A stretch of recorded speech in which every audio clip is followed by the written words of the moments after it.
Good morning. हमने पढ़ा पिछले अध्याय में महिलाओं की स्थिति और उसमें सुधार, यानी किस तरह से महिलाओं की स्थिति थी और किस तरह से हमारे भारतीय समाज सुधारकों ने अलग अलग समाज की स्थापना की, अलग अलग उन्होंने अपने कार्यक्रम चलाए और उन्होंने किस तरह महिलाओं की स्थिति में सुधार करके लाया और आज महिलाओं की स्थिति में कितना सुधार हुआ है। वर्तमान समय में भी हमारी सरकार महिलाओं की स्थिति में सुधार के लिए हर संभव प्रयास करती रहती है। इन बातों को हम लोगों ने जाना। उसके बाद हम लोगों ने उसका प्रश्नोत्तर किया। प्रश्नोत्तर भी काफी अच्छे थे। आप लोगों को पिछले वीडियो में प्रश्नोत्तर बता दिया। अब अगला आप लोगों का लेसन है अध्याय 10 यानी लेसन 10। इसमें हम लोग पढ़ेंगे अंग्रेजी शासन एवं शहरी बदलाव, यानी हम इसमें पढ़ेंगे कि अंग्रेजी शासन में शहरों में क्या क्या बदलाव हुए। अंग्रेजी शासन के पहले शहरें किस प्रकार की थी, अंग्रेजी शासन के बाद शहरें में क्या बदलाव हुए, शहरें किन स्थितियों में वो शहर कहलाते थे, किन स्थितियों में उससे शहरों की स्थापना की गई थी। इन सारी बातों को हम लोग जानेंगे। बहुत ही इम्पोर्टेंट ये चैप्टर है और बहुत ही आपको रोचक भी है। इसमें हम लोगों ने देखा था कि जब अंग्रेज आए तो अंग्रेजों की सत्ता स्थापना के बाद गांवों की जो स्थिति थी वो बदल गई थी। गांवों की स्थिति बदल गई थी, यानी अंग्रेजों का शासन तो सभी जगह था। शहरों में तो वे लोग रहते थे, जहाँ रहते थे वो अपने शहर में रहते थे, अपनी सुख सुविधाओं से रहते थे, उनको वो शहर मानते थे, नगर मानते थे। लेकिन उनके आने से उन्होंने गांवों पर भी अपनी शासन सत्ता संभाल रखी थी। तो गांवों में भी उन्होंने महत्वपूर्ण परिवर्तन किए थे और उनके द्वारा गांवों में भी बहुत परिवर्तन हो गया था। इसको हम लोग पढ़ेंगे। और शहरीकरण की प्रक्रिया कैसी थी, इस शहरों और कस्बों का जीवन कैसा था, यानी शहरीकरण की प्रक्रिया कैसी थी और लोगों को जो कस्बों में रहते थे, शहरों में रहते थे, उनमें क्या अंतर था, क्या जीवन उनका था, क्या जीवन जीने का तरीका था। इन बातों को हम लोग जानेंगे। लेकिन इससे पहले हम औपनिवेशिक काल से पहले शहरों के विकास की खोज करेंगे। हम अंग्रेजी सरकार के पहले एक बार शहरों पर नजर डालना चाहिए कि शहर कैसे होते थे। शहर क्या चीज था उस समय। शहर सामान्यतः गांव से थोड़ा अलग रहता था, यानी गांव से थोड़ा सा उसका अलग व्यवस्था, उसकी अलग रहन सहन थी वहां के लोगों की। यानी शहर जो थे वो कुछ व्यापारी, बड़े अमीर लोग, कुलीन लोग या राजाओं, इस तरह के लोगों को जहाँ रहते थे वो अपना स्थिति बनाते थे और उसी को वो लोग हम लोग शहर बोलते थे। वहाँ की जो आर्थिक गतिविधियां थी वो गाँव के विपरीत थी, क्योंकि गाँव में लोग का रहने का, खाने का साधन, कमाने का साधन सिर्फ कृषि था, यानी खेती से वो लोग अपना जो भी अर्जन करते थे, खेती से जो भी उनको मिलता था उससे अपना जीवन चलाते थे। जबकि शहरों में कृषि न के बराबर थी। शहरों में आज भी मिलते हैं, शहरों में कृषि न के बराबर होती है। शहर एक व्यापारी केंद्र होते थे जहाँ उन्हीं से जो टैक्स आता था या कृषि से जो टैक्स आता था, जो सामान कृषि से आता था, उसी कृषि से सामान से वो लोग अपना भोजन बनाते थे और उसी टैक्स से वो चलता था। तो शहर उस प्रकार की स्थिति में था। उसके बाद शहरों में शिल्पकार यानी मूर्ति बनाने वाले और भी कलाकार जो थे, या आप लोग व्यापारी, शासक और अधिकारी रहते थे जिसको हम शहर बोलते थे। उस समय उसमें या तो शिल्पकार, अधिकारी, व्यापारी या शासक जो है, जो सम्राट है, राजा है, वो रहता था। और अक्सर जिसको हम शहर बोलते थे उसकी किलेबंदी की जाती थी। बड़ी बड़ी दीवारों के बीच में उसको घेर दिया जाता था, उसकी किलेबंदी की जाती थी। उसमें से अलग अलग हर क्षेत्र से निकलने का दरवाजा रहता था और उसमें उस किले के अंदर, उस बाउंड्री के अंदर, उसमें आपको स्कूल, कॉलेज जो भी हो, बाग, बगीचे, उपवन, ये सारी उसकी व्यवस्था की जाती थी, उसमें सारी रहती थी और उसको हम शहर बोलते थे। उस समय के समय में जब अंग्रेजों के शासन के पहले शहरों का ग्रामीण लोगों पर अपना स्थिति कायम रहता था, क्योंकि शहरों में जो थे वो राजा लोग रहते थे, व्यापारी लोग रहते थे और उनका आधिपत्य किसानों पर रहता था।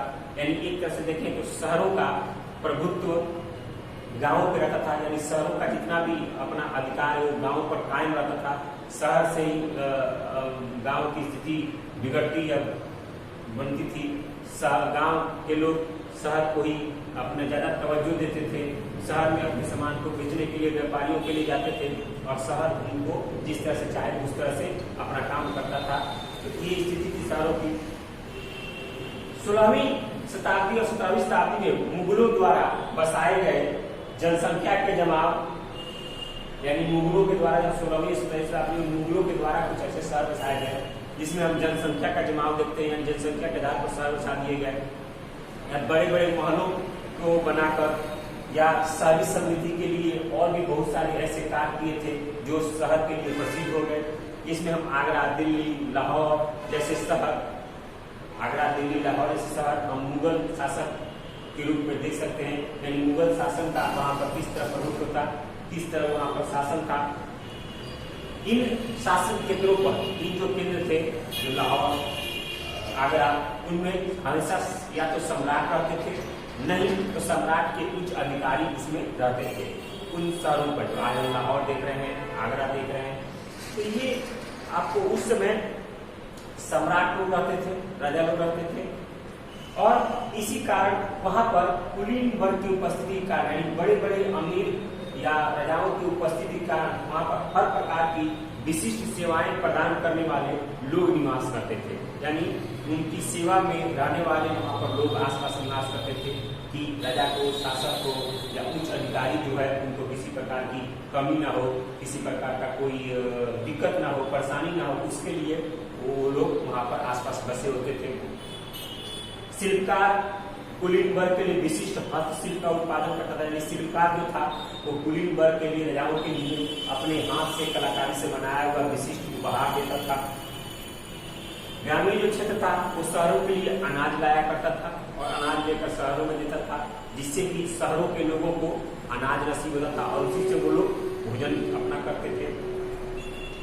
अपने महल में रहता था, राजा अपने महल में रहता था और उसी में किसान लोग जो थे गांव से अपना अनाज ले आते थे, वहां पर देते थे। और वहां पर एक नगर निवास सुविधा रहता था जिसमें अलग अलग दर्जा आने जाने का रास्ता था और वही होता था।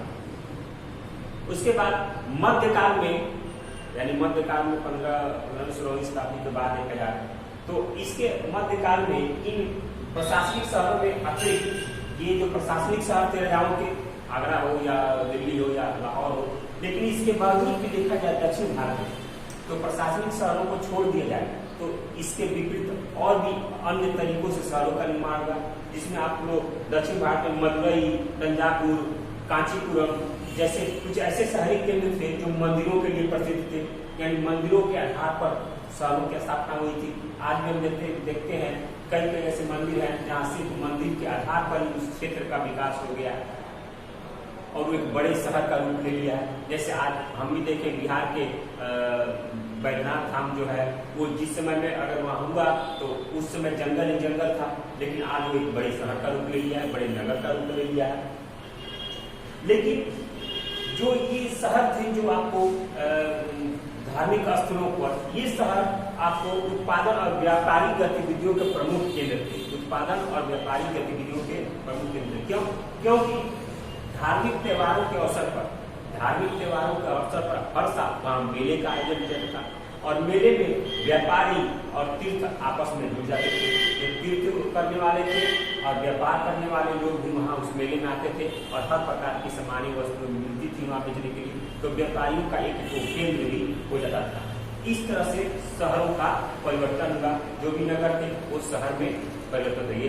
एक तो ऊंची इमारतों के कारण और शासक जो थे अपने शासन का जो केंद्र बनाए थे उसके कारण शहरों का विकास हुआ एक तरफ। दूसरी तरफ बड़े बड़े मंदिरों के कारण, धार्मिक स्थलों के कारण शहरों का विकास हुआ। तो हम देखते हैं कि कहीं न कहीं इन्हीं कारणों से शहरों का विकास हुआ। कुछ शहरों का विकास समुद्री तट और नदियों के तट पर होने के कारण, पटना कह लें गंगा नदी किनारे बसा हुआ है, दिल्ली भी आपको वहाँ बसा है, लखनऊ भी है और भी बहुत सारे ऐसे शहर हैं जो नदियों के किनारे बसे होने के कारण वो आपको शहर का रूप ले लिया है। धार्मिक स्थलों में बनारस जैसे का धार्मिक स्थलों का नदियों के किनारे शहर का रूप ले लिया है। तो इन तरह धीरे शहरों का विकास हुआ। तो इसमें आप लोग को इतना ही आज के वीडियो में। अगले वीडियो में बताऊंगा कि शहर केंद्रों में क्या परिवर्तन हुए, यानी शहरी जो केंद्र थे उसमें क्या क्या परिवर्तन होते थे, शहरी केंद्र गांव से कैसे अलग थे, किस प्रकार वो अलग थे, उनका रहन सहन शहरी लोगों का कैसा था। तो इस वीडियो में इतना ही, आगे वीडियो में हम अगले टॉपिक के साथ आप लोगों से मिलेंगे। धन्यवाद।